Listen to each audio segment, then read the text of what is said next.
Well, ladies and gentlemen, we now have the man we've been waiting for, Mr. Robert Kiyosaki. But before I go across to Robert, I just want to do a little bit of housekeeping.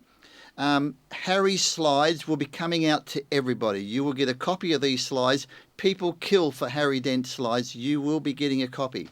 Now, also, there's some people that would have missed Harry and Sean earlier on because they've just got out of bed and they missed some of the program.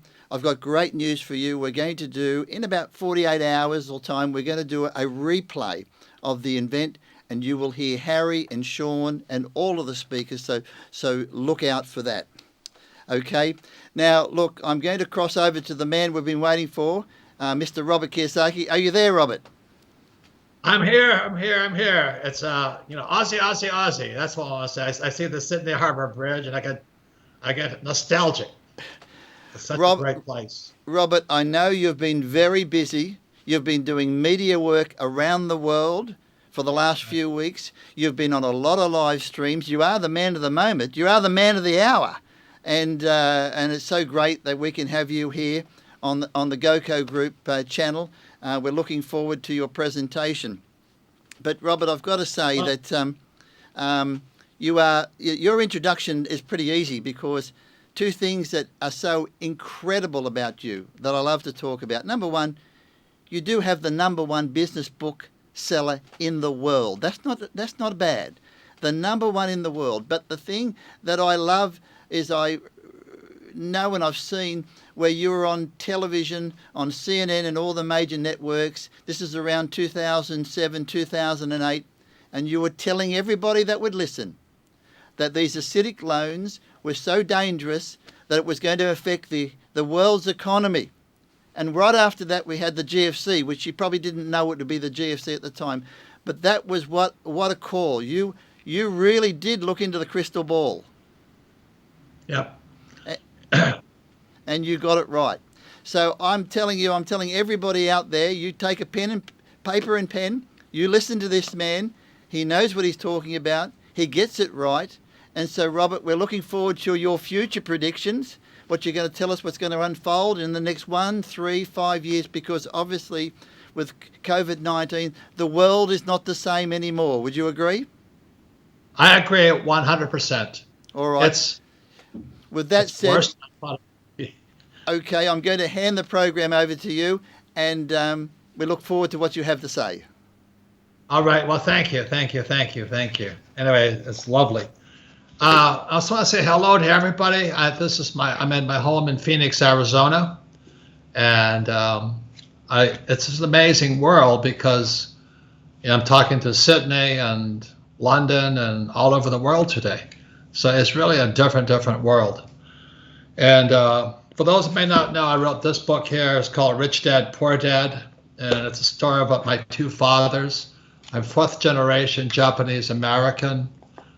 Grew up in Hawaii, and it means I don't speak Japanese. I'm fourth generation, and the story is my poor dad was the head of education for Hawaii and a PhD.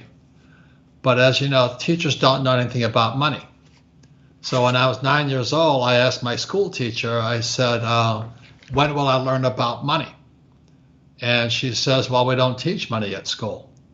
And so I'm 9 years old, and I'm going, that's really strange. Why don't they teach people about money? So I go home to talk to my poor dad. Again, it's Rich Dad and Poor Dad. And I asked my poor dad, I said, how come we don't learn about money? And my dad says, because the government tells us what we can teach, and money is not a subject. So I thought that was really, really strange. So I keep pestering him and how little boys can be. And so he finally said to me, why don't you go speak to your friend's father, who was Rich Dad, my best friend's father. And I said, why would he know about money? And my father, Poor Dad, said, because he's an entrepreneur. I went, okay, what's an entrepreneur? He says, well, it's somebody who doesn't need money. And he says, and I said to my poor dad, I said, what are you? And he says, I'm an employee. So at 9 years old, there was these two words, employee and entrepreneur. And I really didn't know what it meant, because you're just 9. But at that point, I was always going back and forth. So today, we're facing one of the biggest economic crises in history. I wish, I was on CNN in 2008, and I said Lehman Brothers was going to go down. And Wolf Blitzer of CNN says, you don't know what you're talking about. And 6 months later, Lehman Brothers came down. So I'll be going on, on this crisis tour. And I wish I could say it was going to be better. But in 2008, I think the Federal Reserve Bank of America, the U.S. Treasury, and Wall Street decided they were going to destroy the dollar, the U.S. dollar. So Harry Dent is a person I've studied for years. He's like, he's my mentor. And his forecasts on the economy are pretty spot on. Back in the 80s, he says the great boom ahead. And today, he and I in total agreement is that after 2008, the Federal Reserve Bank, the U.S. Treasury, and Wall Street destroyed the economy. And then COVID hit.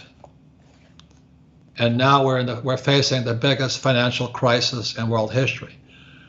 So I invite you all, it could be the most important time you spend at this Global Investing Congress, because Harry and I both agree, and most of the speakers agree, that a major, major, major crash is coming. It hasn't hit yet, but it's coming. Now, this is why you need to listen to different people, is because what Harry says to do and what I say to do are different. It's the same event. And so Harry will probably say that gold's going to go to $1,000 an ounce. And I don't really care. My friend Jim Rickards, who wrote the book Currency Wars, is saying gold's going to go to 15,000 US. So somewhere in between there is the truth. So Harry says 1,000 US, and Rickards says 15,000. And I don't really care, because I started buying gold. I started buying silver when I was 16 years old in Hawaii. And because in 1964, the silver coins used to be pure silver. And then in 64, the US government, they turned to copper or something. And so the coins were a different color. And so I'm a young boy going, why are they doing this to our money? But this has happened throughout history. It's called debasing the metal. So when I saw the US government, like I'm 16, 17 years old, changing our money, I started taking real silver coins out of circulation, and I take the fake silver coins and give it back to the bank. So I've been collecting silver since '64, and gold. I bought my first coin in Hong Kong was a Krugerrand for $50. And the reason I had to go to Hong Kong, I was a pilot for the U.S. Marine Corps flying in Vietnam. And it was illegal for Americans to own gold in 1964. So again, it goes back to the question, why doesn't our government, why doesn't the school system teach us about money? And that's kind of why I've been a gold bug. So I've been collecting gold and silver for years. And it's not how much per ounce it costs. The question is, how many ounces do you own? So I'm happy to say I own thousands of ounces. It's in storage in different countries throughout the world because I don't trust my government. Because, like I said, in 1973, when I bought my first coin, it was illegal. 72, it was illegal for Americans to own gold. So I never trusted my government. So I've been buying gold and silver for years. So when Harry says it's going to go to $1,000 an ounce, it doesn't really affect me that much because my basis in gold is probably less than 600 an ounce. And my basis in silver is about $1. And I think silver, so Harry would disagree with this, I think silver is going to go to $100 an ounce, and gold's probably going to be about 6,000 an ounce. But Harry would disagree with that. And that's why you come to this event, because Harry's going to give you his reasons, and I'll give you my reasons. But the main reason I don't really care what the price is because most of my money comes from real estate. And as you know, I've been going to, I travel the world, I own a lot of real estate. But the reason I like real estate is not because I like real estate. Real estate is debt and taxes. So I can buy, in 2008 when the markets crashed, I bought $300 million worth of real estate. And the average person can't do that, but because I've been doing it for so long, I was able to do that. So today I own about 600 million in real estate, over $500 million. So my income just pours in. So the price of gold can go up and down, I don't really care. But the reason I do that is the more real estate I buy, it's free money. It's just free money. It's what's happening today in the world. You look at this as The Economist. It's free money. And our school systems don't teach you this. So this was July 2020. And so I feel for the people who are saving money because the U.S. government's printing trillions. What this magazine says, the U.S. government has printed more money in 1 month than the U.S. government printed in 200 years. And still our school systems tell you to save money. Now, why would you save money when the Federal Reserve Bank and your Royal Bank of Aussie and the Bank of England are printing money? So anyway, that's why you should tune in to this event and listen to what people say, because it's not the price of gold or silver. Harry says he would buy U.S. Treasuries, and that works for him. I don't do that. The reason is because I own real estate. So the reason you want to come and listen on this event is to figure out what you can do. It's not what I'm going to do. I'm just going to tell you what I do. But I think you should understand kind of the logic behind what we do, because very few people can do what I do. I mean, there's not too many people that can borrow 300 million US, but I've been doing it since I was a kid. And that's the difference. So anyway, that's kind of what I'll be talking about. I think this here is a picture. This is Rich Dad Poor Dad here, the book. If you haven't read it, you may want to. But this is the picture of what Rich Dad Poor Dad is. You'll see my poor dad here. PhD. So most professors and teachers think this is important. The diploma is important.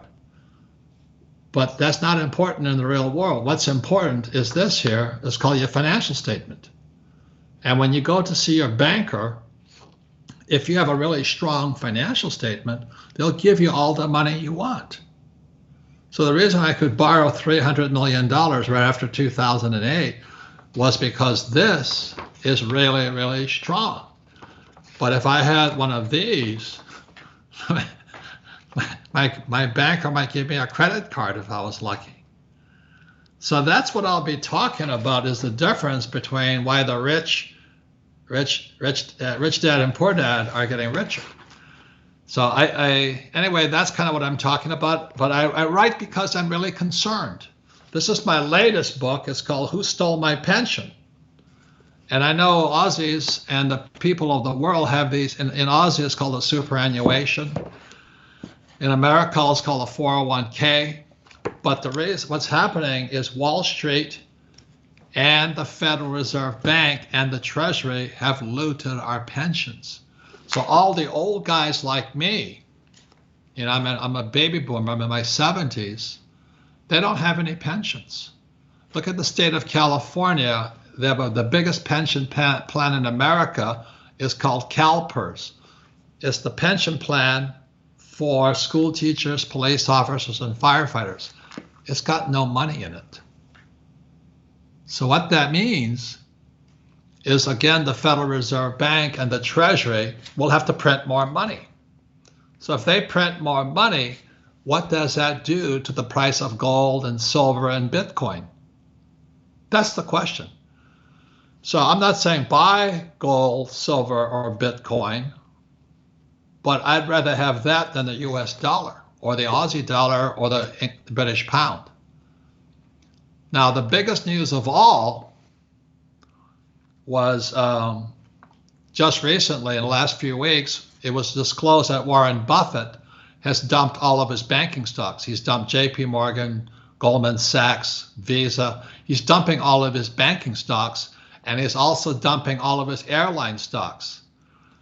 So what I was taught as a U.S. Marine Corps officer is not what somebody says, but watch what they do. So Buffett hasn't said anything. You know, here we have The Economist 2020 saying free money. You know, our pensions are going broke. And Buffett is dumping his banking shares. Goldman Sachs is a pretty big bank. And Wells Fargo and those banks. The question is, what does that mean? Why would Buffett dump banking stocks? And why would he dump airline stocks? Is what he's doing, you know, he always says to you, well, invest, you know, for the long term. But why is he dumping his bank stocks? And why is he dumping airline stocks? What does he see on the horizon? So again, this investment crisis is a very important crisis because myself, Harry Dent, and the other speakers will be telling you about the crisis. There is no doubt this crisis is coming. The only question is, what are you going to do about it? So I'm going to tell you what I'm doing about it. I'm making more money than ever before, but I was prepared for it. Harry's going to make money ever before because he's prepared for it.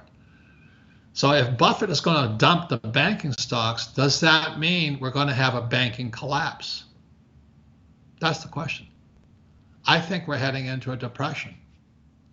And it'll be a long depression. I think we're back at 1928 right now. And it doesn't make a difference if President Trump gets reelected or Biden gets elected, because the problem is bigger than the office. So if Buffett is dumping bank stocks, what are you going to do? If there's a depression, what are you going to do? You're going to just do the same thing?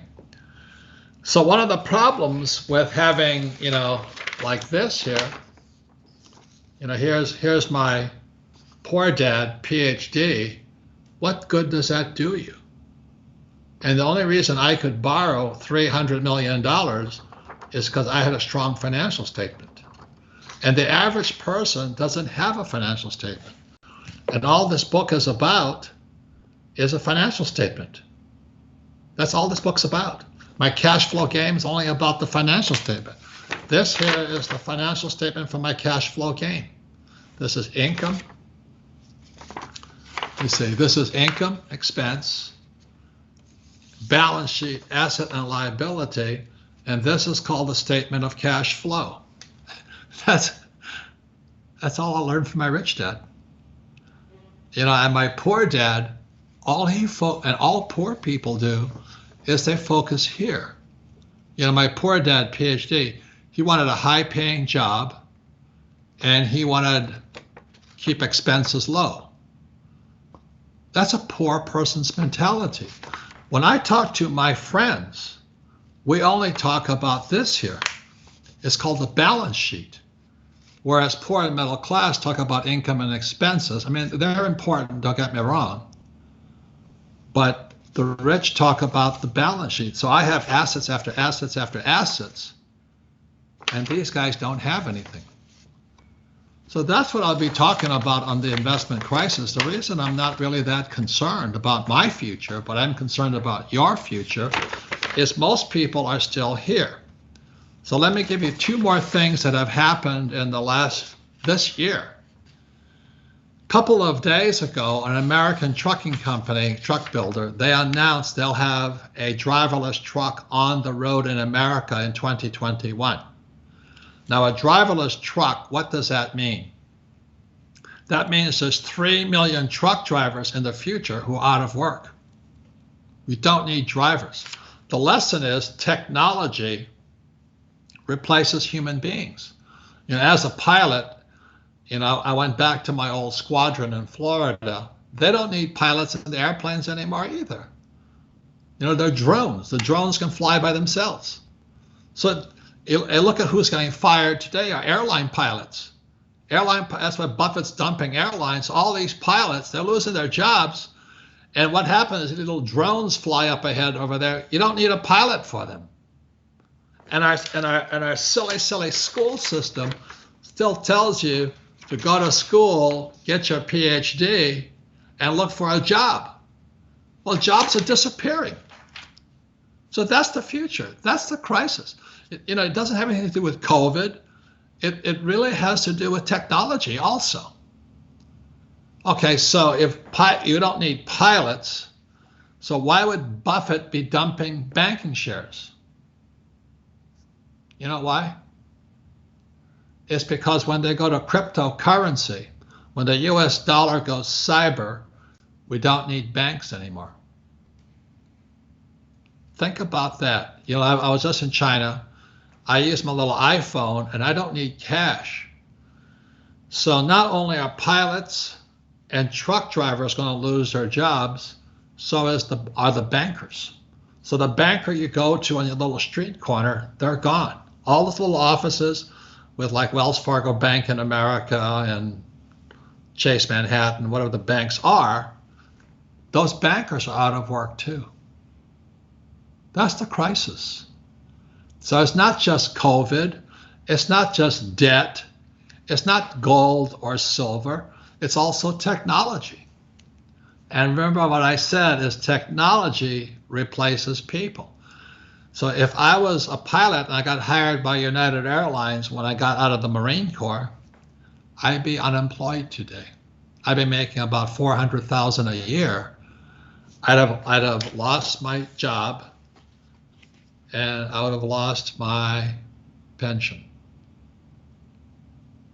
If I had flown for United Airlines, I'd have lost my job and I've lost my pension. Because what happened in 2004 is Wall Street stole the pensions away from the pilots, United Airlines pilots. So my classmates who are pilots for United, they're unemployed also. And so our schools will never tell you that. Warren Buffett hasn't been on television saying, hey, I'm dumping bank stocks, I'm dumping airlines, and I'm buying gold. He's buying Barrick gold.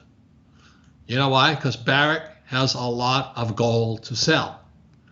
Buffett only buys what he can sell. So he owns Coca-Cola, so he can sell Coca-Cola. He owns Fruit of the Loom underwear. So, because men buy underwear, and they're going to have to change their underwear when the market crashes, if you know what I mean. And also Buffett owns Gillette, so he can sell you razor blades and shaving cream. And he owns an insurance company called GEICO because everybody has to have car insurance. So ladies and gentlemen, Buffett is not stupid, but he's not talking about it. So let me just leave you with this investment crisis. What is Buffett doing? What is he not talking about? If he's dumping bank stocks and he's dumping airline stocks and he's buying a gold mining company, what should you be doing? If bankers are going to be out of business, truckers are going to be out of business, and airline pilots are out of business, what does that mean to you? When they have driverless cars, the Uber drivers, you don't need them. So this is it's more than a crisis of money, it's a crisis of technology, and humans are becoming obsolete. So Harry Dent's going to make his presentation. I'm going to make my presentation. But the reason I do something different than Harry is I use debt as money. I have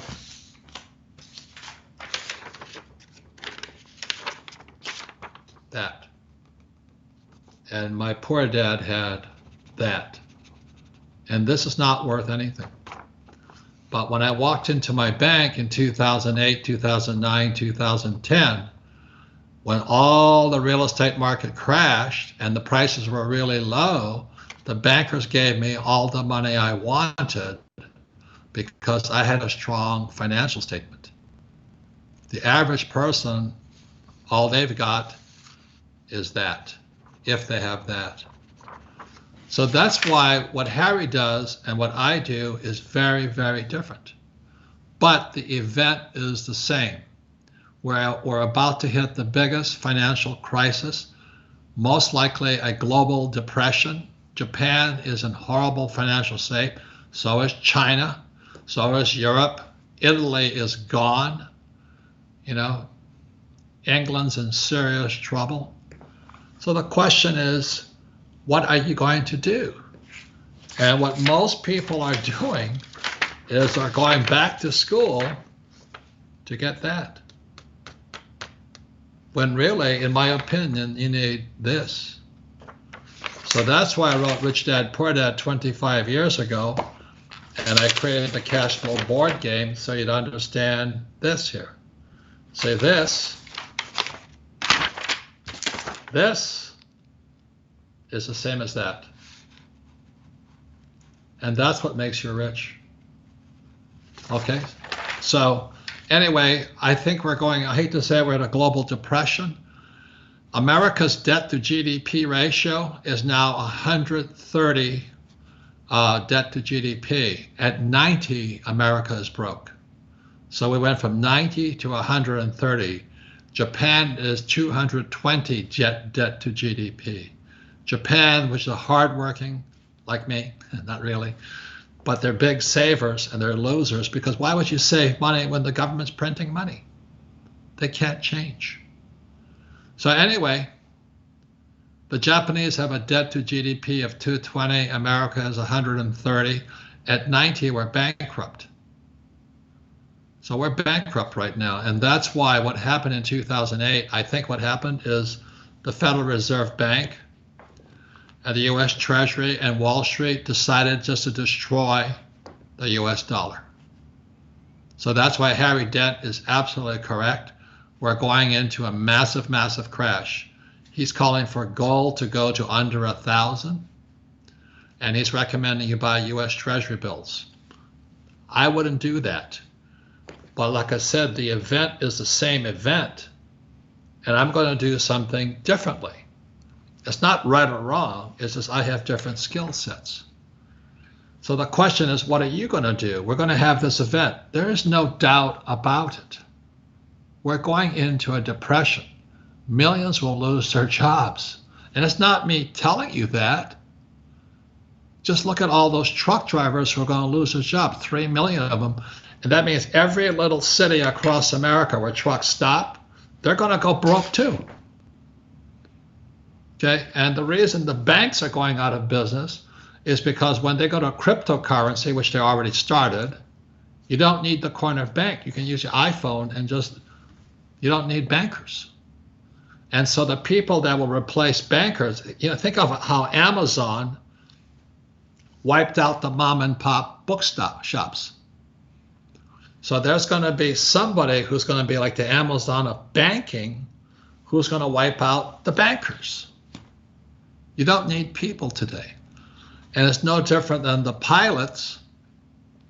People are going to not travel, but we haven't needed pilots for about 10 years now because our drones are flying overhead and stuff like this. So the idea of going back to school and getting that, old ideas. So if you're ready for new ideas, that's what the crisis program is about. I'm not saying I'm right or wrong. I'm saying this event is coming. We are going probably into a depression. Millions will lose their jobs. The Bank of England the Bank of Japan, the Federal Reserve Bank, the Reserve Bank of Australia, they're all going to print money. So that's why Buffett is buying a gold mine, because gold and silver are God's money. Bitcoin is people's money. So that's what I'll be talking about. Now, Harry will disagree, but we both agree we're in serious trouble. And I really want you to do well. I want you to have new ideas, new options, because when there's a crash, there's more opportunity. But not unless you change, the distance between your right ear and your left ear, the future stays the same. So the purpose of this crisis investing is change the distance between this ear and that ear, and you'll see a different future. Just as what happened to me in 2008 when the markets crashed, and I saw the Federal Reserve Bank and the U.S. Treasury start printing money, I knew they were going to destroy the U.S. dollar. They were going to print it. They're going to give all the poor people free money, just like this says here. This is an English publication, free money. The world is printing money, and the people are so desperate, businesses and families, oh, give me the money, give me the money. And I don't blame them. But the money is fake money.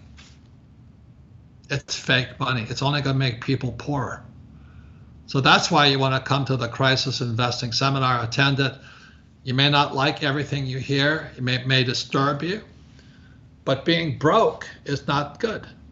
So as I said, in 2008, on January, I was on Wolf Blitzer and on CNN, and I said Lehman Brothers was going to go bust. They're going to bankrupt Lehman Brothers. And Wolf Blitzer, he says, you don't know what you're talking about. So in September of 2008, Lehman Brothers went bust, and the whole market crashed down.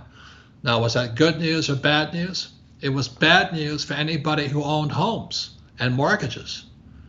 But once the dust settled, there was billions of dollars of great deals. I made so much money after the 2008 crash. Now, the problem is the 2020 crash, which we're already in, is going to be different than the 2008.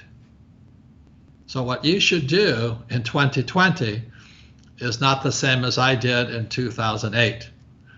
So anyway, that's why I'm very excited. Harry Dent's a very good friend of mine. He's a very smart guy. He uses demographics to track the trends and all that. And I just watched what's going on in technology. Once again, bankers will be out of work because technology will replace bankers. Technology will replace truck drivers and taxi drivers. And technology has already replaced pilots. So we're cruising for the biggest financial disaster in world history. And so I recommend, please spend a few days with us, change the world in here, this ear to that ear, and you might see a different world. I can't guarantee that, but I'm very optimistic about what's going to happen, but I cannot do the same thing I did in 2008. But I'm ready for 2020 now. So that's why I have gold and silver. I think silver is going to go to $100 an ounce. And today it's only $30 US an ounce. Gold, Harry says 1,000. I think it's about 8,000. But that's my opinion. Does it make any difference to me? No. Because it's not what the price per ounce is. Question is, how many ounces do I have? I have lots. And I want you to have lots too. If you don't like gold and silver, there's Bitcoin. You know why Bitcoin's so good? It's because being an old guy, when my rich dad taught me about money, we used Monopoly. And Monopoly is paper money. So the young guys, like the millennials on, they're used to electronic games, e-games. And they're used to cyber money. So the old guys like me, they're hanging on to dollars or gold and silver, whereas the young guys are hanging on to Bitcoin. So the world is changing so fast, I don't know who's going to be right or wrong, but I have a lot of Bitcoin, I have a lot of gold, I have a lot of silver, I have a lot of real estate, I have a lot of debt, and I have businesses. And the more the economy gets worse, the more people buy my books like this one here, my board game Cash Flow. This book is smoking off the shelf right now because pensions are going to be the biggest disaster going. And this is another book that came out a while ago. It's called Fake Money, Fake Teachers, Fake Assets. And that's what I do. I mean, I don't tell you what to do, but I'm telling you why Harry and I are excited about this investment crisis. He's going to tell you to do something. What he's doing, I'm going to do what I do. The question is, what are you going to do? So this Crisis Investing Summit could be the best thing you ever did. But anyway, I wish you all luck. It's a very exciting time. And remember, we've now entered the world of free money. And there's a lot of it. The question is, what are you going to do with the free money? So thank you all very much. I look to joining you with Harry and myself and the team at the Crisis Investing Seminar. So thank you. Robert, fantastic. I think everybody should hear your message. Thanks. Such incredible wisdom. I drank every word. But you know what it is I have tremendous. I love Aussie, and I really do. You're the greatest people. Really, really great people. Your spirit. I played rugby, right? And I got my ass kicked, but I loved every minute because the Aussie spirit is so strong. But I also know that your economy has had 30 years of good time because of China, but China's in trouble. And all those, and Aussie is such a big country. Your long-range lorry drivers, your truck drivers, they're in serious trouble, and that I feel for them. And all the bankers going out of work, good. But you look at what we're doing right now. This means school teachers are obsolete. There's more school teachers are going to lose their jobs because of technology also. So that's why I'm concerned. That's why I thank you for this time, my friend. Robert, if you were talking to a group of school children right now, what would you say to them about what the jobs are going to look like in the next 5 and 10 years? Where should they be thinking? They obviously dreaming of being a school teacher or a banker, and those sort of jobs, you're saying they won't be there. Even a pilot, they won't be there. What would you tell 12 and 13-year-olds right now? Well, I just had a conversation with my friend, my personal doctor's son, and he's 18 years old. He already hates college, uni. And I said, just stick it out. I said, there's 2 courses you must take. The rest, I don't care. But he should take basic accounting, because without accounting, you can't be an entrepreneur. And the second thing is take contract law. So, be a student. You can take, singing or dancing or whatever you want to take. But if you take basic accounting and you take contract law, whether you become an entrepreneur or not, accounting and contract law will serve you the rest of your life. But the average person coming out of school has no accounting and knows nothing about contracts. And life is nothing but contracts today. So that's what I'm recommending to people. Education is important, but what kind of education? You look at this vineyard behind me. This reminds me of the Barossa Valley. And they still need accountants, they still need bookkeepers, and they need lawyers. But all business runs on accounting and law.